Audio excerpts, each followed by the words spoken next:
आप सभी का स्वागत है मुस्लिम एक्सप्रेस, आपकी आवाज़ आपकी ताकत में। सभी मज़हब के लोग रहते हैं यहाँ, यह इस देश की खासियत है। सभी मज़हब के लोग रहते हैं यहाँ, यह इस देश की खासियत है। और जिस पेड़ की जड़ें रहती हैं मजबूत, वो हमेशा हरा भरा रहता है, यह उस पेड़ की खुसूसियत है। इसी तरह इस देश की राजनीति की जड़ों में से एक जड़, यकीनन इस देश की राजनीति में बड़ा हिस्सा देने वाला एक मशहूर नाम, ऐसी एक मारूफ शख्सियत जो किसी परिचय की मोहताज नहीं, जो किसी तारुफ की मोहताज नहीं, पूर्व सांसद मेंबर ऑफ पार्लियामेंट हुसैन जी दलवाई साहब आज हमारे साथ मौजूद हैं। यकीनन हुसैन दलवाई साहब का नज़रिया इस देश के लिए बहुत अहम है, तो हम उनसे कुछ सवाल पूछेंगे देश की हालत के विषय में और देश में रहने वाले मुसलमानों के विषय में। सबसे पहले सर, आपका हमारे एक्सक्लूसिव मुलाकात के शो में स्वागत है।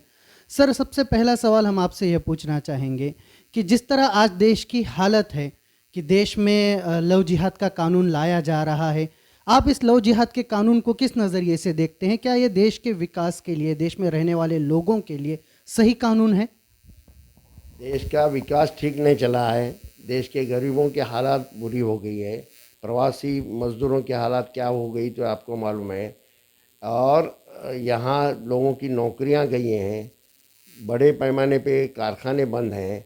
यहाँ खेती के हालात बहुत ख़राब है, किसानों की लड़ाई चालू है और मज़दूरों की हालत तो बहुत ही ख़राब है। ऐसे हालात में लोगों में जो रोष है, वो रोष कम करने के लिए वो हिंदू मुसलमान सवाल हमेशा उठाते रहते हैं। कभी हिंदू मुसलमान, कभी दलितेतर, इस तरह के सवाल उठा के लोगों में दरार पैदा करने का काम ये लोग कर रहे हैं।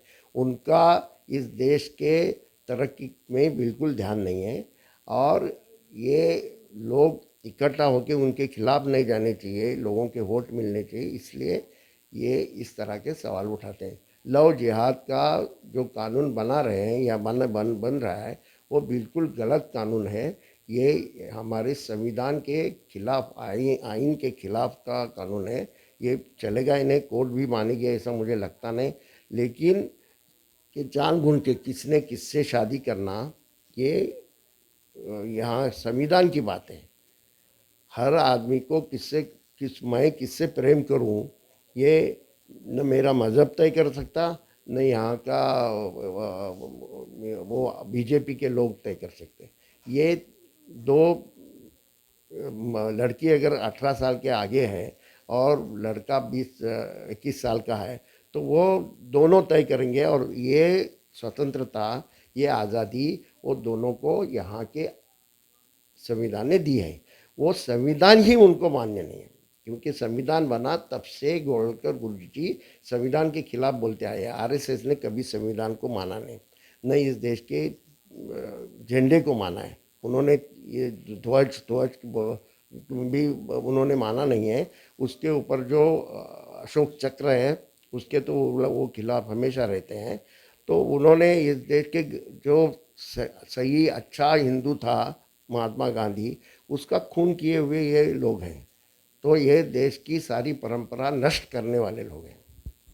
सर, क्या आपको लगता है कि जिस तरह आपने तिरंगे की बात की, तिरंगे में 3 रंग हैं, मगर क्या ये राजनीति, ये नफरती राजनीति तिरंगे को एक ही भगवे रंग में, एक ही रंग में रंगने की राजनीति है? क्योंकि कहीं पे रास्तों के नाम बदल गए। अभी हैदराबाद के चुनाव में जिस तरह उन्होंने कहा, योगी आदित्यनाथ ने कहा कि हैदराबाद के भी नाम बदलेंगे, तो ये सब क्यों है? यानी जानबूझ के कर रहे हैं। ये उनको ऐसा है कि उनके दिमाग में हिंदुओं के वोट अगर चाहिए तो मुसलमानों के खिलाफ बोलते रहो, इस तरह की वो बोल रहे हैं। उनकी राजनीति तय है, उनका एजेंडा जो है वो तय एजेंडा है, वो वही एजेंडा वो कर रहे हैं। उसके बाद और उनका कुछ नहीं चला है। सर, अगर हिंदू मुस्लिम मुद्दों से हटा जाए तो एक बहुत बुनियादी मुद्दा है मुसलमानों का, जो आरक्षण का है। मराठा आरक्षण के लिए जगह जगह पे मोर्चे होते हैं, मगर महाराष्ट्र के मराठी मुसलमान और उनका आरक्षण, ये मुद्दा के सामने आज भी क्वेश्चन मार्क, सवाल का चिन्ह है। ऐसा क्यों है? ऐसा है कि ये सारा मामला जब हाईकोर्ट में गया था, मुंबई हाईकोर्ट में, तो मुंबई हाईकोर्ट ने उसका ये करते वक्त, उसको खारिज करते वक्त कहा कि मुस्लिम एजुकेशन में, शिक्षा में बहुत पिछड़ा हुआ है तो उसको अगर एजुकेशन में रिजर्वेशन देना है तो सरकार दे सकती है। तो हाई कोर्ट ने भी इस तरह का ये किया है। और मुझे ज़रा अजीब लगता है कि अभी ये सवाल उठता ही नहीं। मराठा आरक्षण का सवाल उठता है। मराठा में जो गरीब हैं उनको आरक्षण मिलना चाहिए, लेकिन आरक्षण की ये आने के बाद वो आरक्षण सही मराठा गरीबों को मिलेगा या अमीरों को मिलेगा? आज दलितों का भी आरक्षण जो है वो गरीबों तक जाता नहीं है, ध्यान में रखिए। तो आरक्षण की जो मामला है, मैं जब मुसलमानों का सवाल उठाता हूँ तो मैं गरीब मुसलमानों का उठाता हूँ। मुझे कोई अमीर मुसलमानों की पड़ी हुई नहीं है। अमीर मुसलमानों का बहुत अच्छा चला है, वो बड़े सुरक्षित है, उनका कुछ बिगड़ा हुआ नहीं है। बिगड़ा हुआ है वो गरीबों का बिगड़ा है। और गरीब मुसलमानों को शिक्षा में अगर रिजर्वेशन मिला तो वो आगे जाएंगे।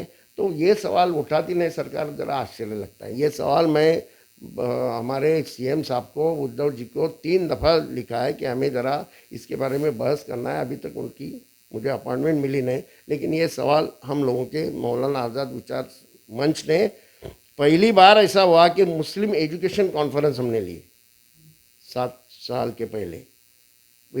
मुस्लिम एजुकेशन कॉन्फ्रेंस इस तरह की होती ही नहीं। मुसलमानों का क्या होता है, कव्वाली होती है, इज्तिमे होते हैं, ये सब होता है, लेकिन एजुकेशन के बारे में चर्चा नहीं होती।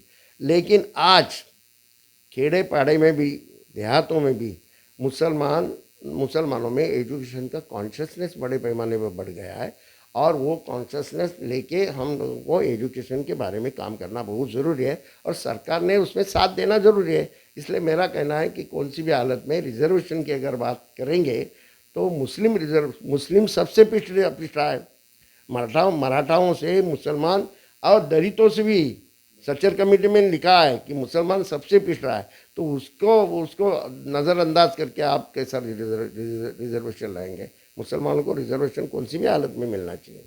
सर, मुस्लिम समाज के बारे में देखा जाता है, जैसे फ्रांस में जब मोहम्मद पैगंबर का अपमान होता है तो मुस्लिम समाज रास्तों पे आता है, पुतले जलाए जाते हैं, एक आक्रोश नज़र आता है।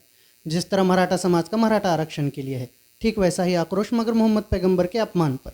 मगर मुस्लिम आरक्षण को लेके मुस्लिम समाज में ऐसी तपिश क्यों नज़र नहीं आती? मुस्लिम एजुकेशन के लिए क्यों तपिश नज़र नहीं आती? ये सामाजिक मुद्दा, इसकी वजह क्या है? इसका वजह यह है, कारण यह है कि मुसलमान अपने सवाल के ऊपर कभी लड़ाई नहीं। अगर वो अपने सवाल के ऊपर लड़ता तो जीना के पीछे नहीं जाता, वो मौलाना आज़ाद के पीछे जाता, वो गांधी के पीछे रहता। उनके दिमाग में ही गलत मज़हबी जो बात है ना, वो गलत है।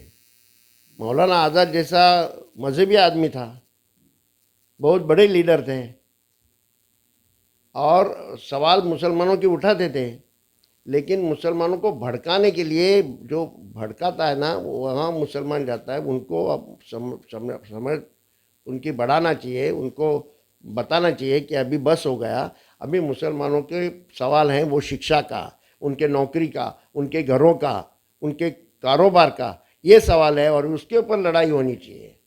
उसके ऊपर आप लड़ाई करेंगे, मुसलमान करेगा तो यहाँ का हिंदू समाज जो है वो उनको साथ देगा। हम गलत लड़ाई करते रहते हैं। अभी वहाँ वो फ्रांस में क्या हुआ, उसके लिए आप यहाँ क्या के लिए कुछ कर रहे हो? कुछ करने की ज़रूरत नहीं। क्या के लिए करते हो? मेरे पैगंबर मेरे हैं, दूसरे क्या बोलते हैं उसमें ध्यान देने की क्या ज़रूरत है? सर, अगर मुसलमानों के इन सवालों पे कांग्रेस की क्या राय है? कांग्रेस का क्या पक्ष है मुसलमानों की इन सभी समस्याओं को लेकर? आज तक तो कांग्रेस ने मुसलमानों के सवाल के ऊपर कुछ न कुछ काम किया। सच्चर कमेटी तो कांग्रेस ने ही लाई थी, लेकिन आजकल कांग्रेस के बारे में, कांग्रेस मुसलमानों के सवाल पे क्यों नहीं कुछ बोलती, ये मैं बोल नहीं सकता। ये ज़रा संशोधन का विषय है। ये मेरे ख्याल से गलत है कि मुसलमानों के ऊपर अन्याय जो होता है वो अन्याय के बारे में कांग्रेस के नेताओं ने बोलना चाहिए। मारपीट होती है, ये कानून जिस तरह से लाते हैं, गो हत्या के नाम से जिस तरह से लोगों को मारा जाता है, ये मॉब लिंचिंग जो होता है। मगर सर, इन विषयों में कोई कानून बनता हुआ नजर नहीं आता, मगर लव जिहाद के लिए फौरन कानून बन जाता है। क्यों बनाएंगे? जो लिंचिंग करने वाले हैं वो इसके लिए क्या कानून क्यों बनाएंगे? उनको तो लिंचिंग करनी है ना। मैं मोहन भागवत साहब को बोल रहा हूँ। तो आप तो बोलते हैं कि सबने साथ में रहना चाहिए, ये देश पूरी दुनिया का लीडरशिप करेगा, तो आप कहाँ इसके बारे में क्यों नहीं बोलते? लिंचिंग के बारे में क्यों नहीं बोलते? लोगों को मारपीट होती है तो क्यों नहीं बोलते? दलितों लड़कियों के ऊपर अत्याचार होता है तब क्यों नहीं बोलते? हाथरस का मामला होता है क्यों नहीं उठाते? ये जो है ये कहाँ न कहाँ उनका एजेंडा वो ला रहे हैं। वो जो बाकी उनका जैसा जैसा ऐसा सांप जैसी उनकी ये रहती है जुबान, दो जुबान रहते हैं उनके। एक तो एक तरफ एक ने बोलने का, दूसरी तरफ दूसरे ने बोलने का। ये बोलेंगे ये उदारता रहनी चाहिए, दूसरा बोले उदारता नहीं अलग रहना चाहिए। ये उनको दिमाग में इस देश का ये संविधान नहीं है, उनके दिमाग में इस देश का मनुस्मृति है और मनुस्मृति वो लाना चाहते हैं। ये हम लोगों ने ठीक ढंग से ध्यान में रखना चाहिए। मेरा आखिरी सवाल है सर, महाराष्ट्र के मराठी मुसलमानों को आप किस नज़रिए से देखते हैं और उनकी समस्याओं को आप किस नज़रिए से देखते हैं? नहीं, मराठी मुसलमानों के सवाल तो बहुत पेचीदा हैं। वो मराठी मुसलमान है कहाँ? वो बेचारा मजदूर है, नहीं तो वो ये है किसान है, छोटा किसान है। ज़मीन भी बहुत बड़े पैमाने पे रहती नहीं और वहाँ नौकरी बिक्री मिलते, उसको स्कूल नहीं मिलते, स्कूलें कम हैं। स्कूल के बारे में बोलना चाहिए, यही तो मुसलमानों का सवाल है। आज जो मुसलमान रिजर्वेशन का जो सवाल है ना, वो मराठी मुसलमानों का ही है, दूसरे मुसलमानों का कहाँ है? तो ये थे हमारे साथ हुसैन दलवाई साहब। यकीनन सभी सवालों के उम्दा जवाब आज हमने उनसे पाए। सभी सवालों पर उनकी राय बड़ी अहम थी। देखते रहिए आपका मुस्लिम एक्सप्रेस, आपकी आवाज़ आपकी ताकत। मुस्लिम एक्सप्रेस, आपकी आवाज़ आपकी ताकत।